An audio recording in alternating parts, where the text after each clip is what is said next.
In your view, I mean, it's very interesting how in our panel today, people sort of made the case that, despite my sort of initial devil's advocate question, asking, why should anybody care about this stuff? Why is this relevant to non-gamers? Why should anybody care about virtual worlds?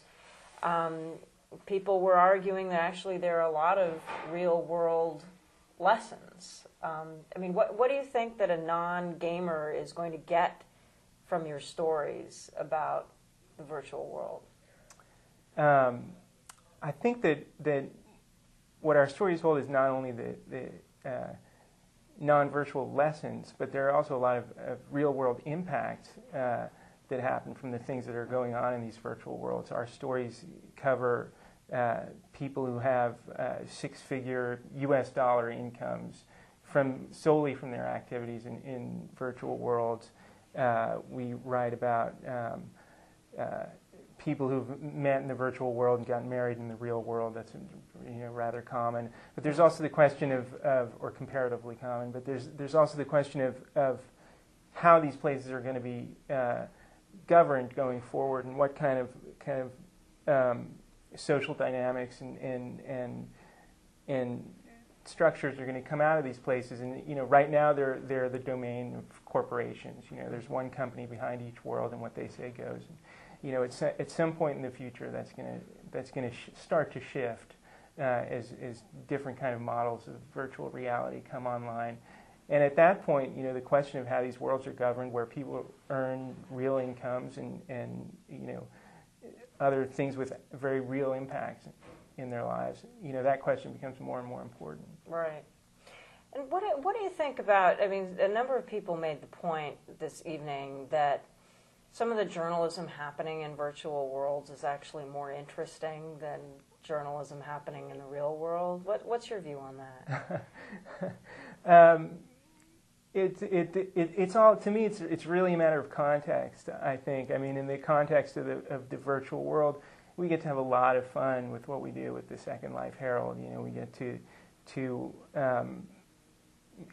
poke fun at a lot of things we would never poke fun at in the real world. We get to profile and interview people who are doing things that who are creating these fantasies, who are kind of realizing them in virtual reality, and so they're often much more fun. As to whether they're more interesting or compelling than real world stories, I think that's questionable. I mean, the real world is always going to be more important than the fantasies that go on in the virtual world, no matter how real they are. It's ultimately the impact on the real world that's the important thing. And so I don't know that virtual journalism is ever going to be more important than journalism about the real world. But to what extent do you feel that people who spend a lot of time in virtual worlds are learning things, behaviors, positive or negative, that they're then bringing to the way they deal with their real lives? My feeling on that is that virtual worlds are places where you do get to explore your own identity, through the identity of this avatar that's before you on the screen. I think that the things that I've seen is that your identity may get amplified or better defined, but I don't think that it gets skewed, very much one way or another by what's going on in the virtual world. I don't think that, the virtual world is turning a demure young woman into some kind of, raving psychopath. On the other hand, there are definitely things to be learned that one can learn about oneself and just about operating in society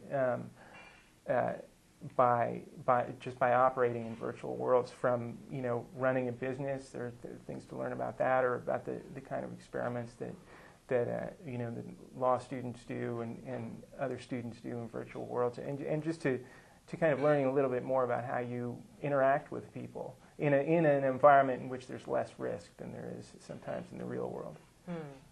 And do you think it's important that there are interesting enough lessons being learned in virtual worlds that non-gamers need to know about? I do.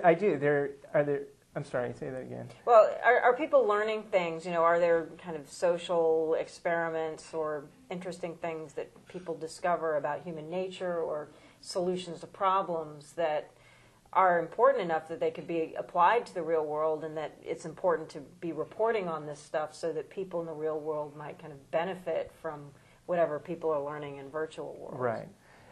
Yeah, I think there are. I don't know, from a kind of psychologist or sociologist point of view, I'm not really qualified to say what you can learn about human nature from a virtual world.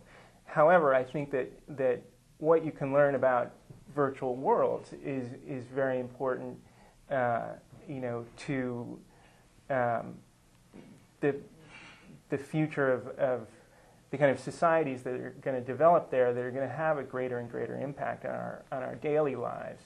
And so, what's going on in virtual worlds is something that is important to know about in that sense, just in the sense that it's going to become more and more important to just how we connect to people in other places, and how we connect to people online, and what we are and are not able to do and say in these places. Right. Right. And just one final question, and I know we're probably about out of time, but you're working on a book. Right. Peter Ludlow, who started the Second Life Herald 2 years ago, and I are just about finished writing this book, actually, Only a Game, which will trace his adventures in The Sims Online, where he was running the Herald originally, and was summarily ejected by Electronic Arts for whatever reason. And so we'll trace his adventures in that world and our continuing efforts with the Herald and Second Life, and also step back to look at virtual worlds in general, and talk about some of the things we've been talking about, what you can learn in these places, and what good are they, and what good might they become, and how might they develop. Cool. Well, thank you very much. Thank you.